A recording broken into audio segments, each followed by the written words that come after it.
My wife told me she's pregnant, but I can't be the father because I'm infertile. I'm 37, my wife is 32, and we've been married for 3 years. We dated for 4 years before that. She wanted to get married more than I did, and to make her happy, I agreed. A year ago, we started trying to have a baby. Again, at her insistence. We tried really hard, but we couldn't conceive. The situation affected my mental health so much that I decided to get tested. While we were trying, my wife became quite cruel. I tried to deal with her behavior, but it became unbearable. A few days after my test, the doctors told me I was infertile. Honestly, it broke my heart. Even though having a child wasn't originally my idea, I had already started imagining myself as a father and truly wanted it. Finding out that I would never be a dad was the worst news of my life at that point, but even worse news was ahead. I tried to build up the courage to tell my wife that I was the reason we couldn't conceive, but I was afraid of her reaction. She had already been treating me badly, and I couldn't imagine how she would react knowing that what she wanted so badly would likely never happen with me. So I waited a few days before telling her. But in the end, she surprised me first. 3 days after I learned I was infertile, she sat me down and said she had some really important news. I was terrified, thinking she had somehow found out about my infertility. But no, she wanted to tell me that she was finally pregnant. I was absolutely shocked by what she said, but luckily she didn't notice my true feelings. Almost immediately, she started celebrating. I tried to share in her happiness to avoid suspicion, but the very next day, I went back for another test just to make sure I was truly infertile. Once again, I received the same results. I was completely lost because if I wasn't the father, that meant my wife had definitely cheated on me. Any medical procedures necessary for artificial insemination were expensive. And since I was the only one working, she couldn't have done it without asking me for money. That meant she had obviously been unfaithful. The thought was so shocking and horrible that I didn't do anything for the next few days while my wife planned a big party to announce her pregnancy.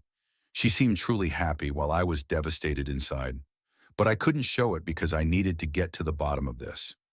I didn't tell my family about what was happening because it was too personal to share. I also didn't confront my wife because I wanted to find out who the real father was. If I had immediately accused her, she could have just left, and I would never have known the truth. Luckily, I found out everything on the day of the party. There were a lot of people at the celebration, including our families, friends, and some of my colleagues. My wife had also invited one of our neighbors, who lives right across the street from us. He's 26, young, and, without a doubt, much better looking than me. In fact, he probably looks better than most people since he's a model, or at least trying to make a name for himself in the modeling industry. He moved into his aunt's house to be closer to the city since his family lives far away. My wife had always had a soft spot for this guy. When he first moved in, she would cook for him and his aunt. He even came over for dinner a few times, and we talked about his career. He's well-mannered, well-read, and like my wife, specializes in literature. They had a lot in common and immediately connected when they first met. I never had anything against him because he seemed like a nice guy, and I trusted my wife. But when he walked into the party and my wife's eyes lit up, I felt something shift. She went straight to him as soon as he entered, and they hugged longer than she hugged anyone else at the party. It seemed like no one else noticed, but I saw something was going on between them. I just needed to find a way to confirm it. So I pretended to go to the bathroom, but instead I went to our bedroom and opened my wife's laptop. A few days earlier, after she told me about the pregnancy, I had already checked her phone while she was asleep but didn't find anything suspicious. Getting access to her laptop was harder because she was always using it whenever I was home. She turned her screen away from me and said she was working on her novel. Whenever I asked her what she was doing, she would turn her screen away from me and say she was working on her novel. This had been going on for months, and I respected her right to privacy because I truly believed she was writing. But now everything had changed. I was almost certain there was no novel. It was just an excuse to hide whatever was on her laptop from me. Luckily, there was no password, and I easily got in. After some searching, I found another email address besides her main one. I switched over to it and checked the sent and received messages. These emails were full of love confessions between my wife and our neighbor. I knew it was him because he used his real name. In more recent emails, she told him she was pregnant. He didn't take it well and was upset, so the messages stopped for a while. probably because he wanted to end things. But my wife wasn't going to let him go. Then I found the worst email of them all. She told him that she had spoken to a friend who was a lawyer and that friend would help her file for divorce right after the baby was born. The only reason she had been pushing me to have a child was so that, after the divorce, she could get child support and alimony from me. That way, within a few months, she could run off with our neighbor and live happily ever after. I was horrified reading that email, and even now I still feel sick every time I think about it. But I quickly pushed past my feelings. I took pictures of the emails on my phone before closing the laptop and putting it back. I wasn't as shocked by the cheating itself as I was by her disgusting, elaborate plan. Cheating is one thing, but trying to trick me into having a baby, then forcing me to pay huge amounts of money to fund her dream life with her broke boyfriend, that was just next level insanity. And the cherry on top, she was such a great actress that I never suspected a thing. But I was furious. I decided I was going to play along and then strike when she least expected it. There was no way I was going to let her just walk away without feeling the same pain, betrayal, and disappointment that I felt when I discovered her true nature. Call me crazy, but I did what I had to do. So for the next 9 months, I played the role of the perfect husband and future father. It was excruciating, knowing she had been lying to me this whole time. But the more she lied and pretended to be happy with me, the stronger my resolve became. I went to every doctor's appointment, made sure she took her vitamins, and was the best husband anyone could ask for. And finally, a few days ago, she went into labor. I was incredibly anxious about everything, but I pushed it aside and drove her to the hospital myself. I called her parents in advance, but not mine. I didn't want them there if things got too dramatic. Her parents had to drive about an hour to get to the hospital, so we had some time alone. That's when I dropped the bomb on her. Once she was safe in the delivery room, I told her I was stepping out to call our neighbor so he could come be with her. She looked shocked and started mumbling something about how it wasn't necessary, and she didn't want some random person in the room while she was giving birth. That's when I just smiled and showed her my infertility test results, along with the divorce papers I had filed days before her due date, which I had brought with me on purpose. She stared at them, still confused, so I spelled it out for her.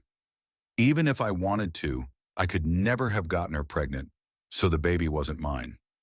Then I told her about the emails I found in her super secret email account. At that moment, she finally realized what was happening. Her face was priceless as I walked out of the room. As she struggled to find the words, I thought for a moment that I might need a hospital bed myself because my heart was pounding out of my chest. I called our neighbor and let him know my wife was in labor. I didn't even wait for his response. I just hung up immediately. Then I got into my car and waited for my wife's family to arrive. As soon as I saw her dad's car pulling up to the hospital, I drove away as fast as I could. I even turned off my phone just to be safe and checked into a motel outside the city. I had packed up all my things weeks ago and stashed them in my car, so I had everything I needed and there was no way I was getting caught off guard. I spent the rest of the day watching TV, drinking beer, and doing whatever I could to distract myself from everything that had just happened. That night, I actually slept pretty well, knowing that I had finally ended this nightmare. The next morning, I woke up and turned my phone back on. Of course, there were hundreds of messages from my wife and our neighbor. I didn't open a single one. However, I did check a few messages from my parents and brother. I figured my wife had probably contacted them when she couldn't reach me, so I decided to call my parents and talk to them.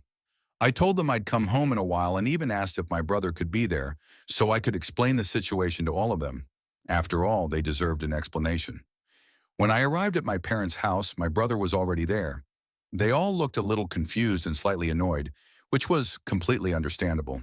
In their minds, I had just skipped out on the birth of my own child and even made them miss the birth of their grandchild. But I sat them down and told them everything, the full story and my reasons for doing what I did. By the time I finished, they were stunned and silent. I was prepared for a flood of questions and accusations, but nothing like that happened. All my dad said was that he hoped nothing worse would come of this. If the others had any comments, they kept them to themselves. So in that regard, things went smoothly. That was a few days ago.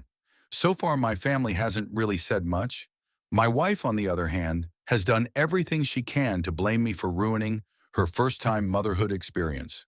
She's still trying to call me and texting me nonstop ever since I left, but I haven't responded. Even our neighbor messaged me a few hours ago, saying my wife was really upset and that we needed to put our differences aside for her sake and at least try to work things out. I can't believe the audacity of these people acting like this is just some minor issue. He also mentioned in his message that my wife supposedly started falling back in love with me during her pregnancy, which shocked both of them, and that's why I should at least consider giving our marriage a second chance. That, of course, is complete nonsense, because if she had really started falling back in love with me, why was the neighbor still in her life? I don't understand why they think I'm that stupid. My wife is upset, but there's nothing I can do about that. What bothers her the most is that I knew everything from the start and still stayed with her, playing along with her little act. She accuses me of lying to her by staying with her during the pregnancy and misleading her, even though I knew the child wasn't mine and that she had been cheating on me with our neighbor. It's been about a week since the baby was born, and I'm still living in a hotel room. I haven't visited my wife once, and I have no plans to. She keeps calling and texting, but I don't understand why. I've made it crystal clear that I don't want to talk to her or listen to anything she has to say. I haven't blocked her yet, but the neighbor is already on my block list since he had the nerve to text me, reminding me that my wife still hopes I'll come back to her. I'm 100% sure that the only reason he's still with her and trying to convince me to forgive her is that they're hoping she can still get some kind of financial support from me in the divorce. Because at the end of the day, neither of them has a job. My wife was a stay-at-home spouse, which I appreciated and respected, but she wasn't just taking care of the house. She was also cheating on me behind my back, and that's unforgivable. And before anyone tries to attack me for this, I wasn't the one who asked her to quit her job after we got married. When we were still dating, I supported her career ambitions and she worked. But later she decided on her own that she wanted to quit and focus on managing our home. I didn't argue with her because it was her choice, and I made enough money to support us. I'm almost certain my lawyer will be able to get me out of paying child support once we prove that she cheated. I hope that won't be too difficult. As for my neighbor, he's still struggling to find a well-paying job in the modeling industry, so covering his own expenses, on top of my wife's and the baby's, will be nearly impossible, even if they combine their resources. So good luck to them. I'm just grateful I escaped this mess. I won't have to pay anything, and I won't waste my time fighting over the divorce. I hope she doesn't try to contest it, but given her complete lack of common sense, there's a good chance she will. I'm ready for that. The photos of the emails she sent from her secret account are still safely stored on my phone and backed up on my laptop, so I'm not too worried. Even if she deletes her account, she won't be able to erase the evidence I have. In the worst case, I'd be willing to pay her a settlement just to be done with her. But at least I won't be with her anymore. She should consider herself lucky that I'm giving her time to move out of our house on her own, instead of forcibly kicking her out since the house is legally mine. Right now, I'm just hoping for the best, and maybe soon, all of this will finally settle down. Turns out I was right. My wife is an idiot. She decided to negotiate because she wasn't happy with the settlement I offered, which basically just covered what she had spent during our marriage. Honestly, even that seemed pretty generous. I don't know what miracle she's expecting. Well, good luck to her. Yesterday, she texted me saying she had moved out of the house. I was happy to come home, thinking she had probably gone to live with her parents or something like that. But I was disappointed to find out that she had moved into our neighbor's house, right across the street. Now I have to see her and her boyfriend every single day. I even thought about going back to living in a hotel, but I didn't. This is my house, and I have every right to live where I want. I'm not going to pack my things and leave just because they want to make my life unbearable. I was curious why my wife didn't go live with her parents, considering that moving in with the neighbor will negatively affect the divorce case and only make things harder for her. But I didn't have to think about it for long. While scrolling through all the unread messages I had received from various people, I noticed one from her father. I hadn't replied to most of the people who had texted me in the past few days, and his message got lost among the others. It was a long text in which he expressed his regret over what his daughter had done. He said that he and the rest of their family strongly disapproved of her actions. His words meant a lot to me and validated how I felt. I even felt tears welling up in my eyes, but I held them back. He apologized for his daughter's behavior and said that they would no longer support her in any way, especially after she announced that she wanted to fight the divorce. Up until now, nothing my wife has done has made any sense to me. Everything she does ultimately backfires on her. You'd think that even someone like her would be able to see that. Either she's just really stupid, or she still has some twisted, nasty plan in mind. I'm hoping it's the first option, but I wouldn't be surprised if it's the second. She's an absolutely horrible person. Living across the street from them will definitely lead to complications. I'm sure they'll try to make my life difficult or just provoke me out of spite, but I'm determined not to let them get to me. I know they'll try to use anything against me, so I won't give them the satisfaction. At least I'm saving a ton of money now that I don't have to live in a hotel anymore. A month has passed since the start of negotiations for our divorce settlement, and so far things have been going pretty badly for my wife. I was able to prove that she had been cheating, and she made it even easier for me by moving in with the guy I accused her of having an affair with. That left no room for doubt about the truth of my claims. She tried to fight back by making false accusations, claiming that I was an alcoholic and had become infertile, which supposedly led her to cheat. She also alleged that during our attempts to conceive, I became extremely cruel and bitter toward her. But it was easy to disprove all of this, since everyone knew I had quit drinking last year when we decided to try for a baby, and I hadn't touched alcohol since. Once again, I found myself wondering why she thought this would work. It was a pretty stupid move on her part. I guess she was just desperate to cling to anything after her original plan crashed and burned, and now she's too busy being a mother to come up with some grand, cunning scheme. Meanwhile, the baby's father is too dumb to plot anything himself, so they're just trying to get by. At this point, it became clear to both of us that my wife had almost no chance of getting alimony. I think she must have told her boyfriend about this because a few days ago, she and the baby were unceremoniously kicked out of his house. Yeah, that really happened. I heard the shouting and screaming coming from their place, and just minutes later, I saw him shoving my wife out the door while she held the baby, yelling and cursing at her with every insult in the book. I watched the whole thing from my living room, and the moment I saw him push her while she was holding the baby, I ran outside to help. No matter the bad blood between us, I couldn't let an innocent child suffer for something that wasn't his fault.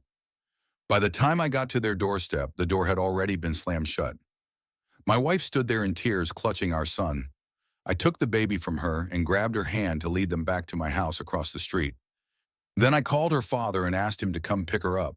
An hour later, he arrived, thanked me for everything I had done, and took them away. During that hour, my wife cried like a child, so I basically had to calm down both the mother and the baby at the same time. I wanted to call the police, but she begged me not to. She didn't want to make things even worse. She kept apologizing for everything, saying that she had been so blindly in love that she lost all her dignity and moral compass. She admitted that she truly regretted everything. She also said she would accept whatever happens and wouldn't fight anything anymore, so the divorce could be finalized as soon as possible. At this point, I can only hope she presses charges against that scumbag and gets the help she needs to heal. But at least I can say I did the right thing. I handled everything with dignity, and I have no regrets. So what do you guys think about this whole situation? Let me know in the comments. Thanks for watching till the end. Check out our previous videos right here, subscribe to our channel, and good luck.